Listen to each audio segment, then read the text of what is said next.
सर्वांना नमस्कार. मी राहुल कर्डिले, जिल्हाधिकारी नांदेड. आपल्याला सगळ्यांना माहिती आहे की पेट्रोल आणि डिझेल याचा तुटवडा नसतानाही अशी अफवा पसरवल्यामुळं पेट्रोल पंपांवर खूप मोठ्या प्रमाणावर गर्दी होती आणि आपल्या ज्या डेली आवक आहे त्याच्या 2 पट 2.5 पट पेट्रोल पंपांवर अतिरिक्त ताण येतोय. त्यामुळं साहजिकच लोकांमध्ये घबराट होते.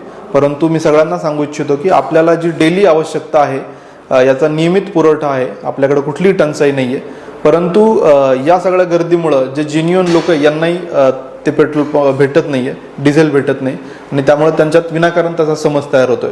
माझं सर्व नांदेडकरांना आव्हान आहे की कृपया आपण अनावश्यक पद्धतीने खरेदी करू नये. बऱ्याच ठिकाणी आपण मशागतीच्या कामांना तसा अवकाश असतानाही शेतकरी मंडळी मोठ्या प्रमाणात कॅन घेऊन या पद्धतीने पेट्रोल पंपावर येत आहेत. तर हे पण आम्ही पेट्रोल पंप चालकांना आवाहन केले की कुठल्याही वेगळी किंवा सुट्या पद्धतीने कॅनमध्ये अशी कुठलीही विक्री आपण करू नये. तर हे आवाहन केल्यानंतरही काही ठिकाणी आम्हाला असं लक्षात आलं की अजूनही ती गर्दी आहे. त्यामुळेच आम्ही आज रेशनिंगचा निर्णय घेतला आहे. ज्या आपल्या मोपेड आहेत, म्हणजे गिअर विरहित दुचाकी आहे, त्यांना 200 रुपये, गिअर असलेल्या गाड्यांना दुचाकींना 300 रुपये आणि 4 चाकी वाहनांना 1,500 रुपयापर्यंतच आपल्याला इंधन देता येईल असं आम्ही आज सर्व पेट्रोल पंप चालकांना ऑर्डर इश्यू करतोय.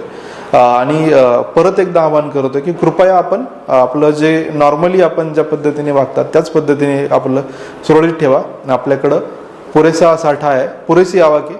फक्त ती प्रचंड अतिरिक्त डिमांड विनाकारण निर्माण झाल्याने अशा प्रकारचं पॅनिक तयार होतंय. ते कृपया आपण टाळावं. धन्यवाद.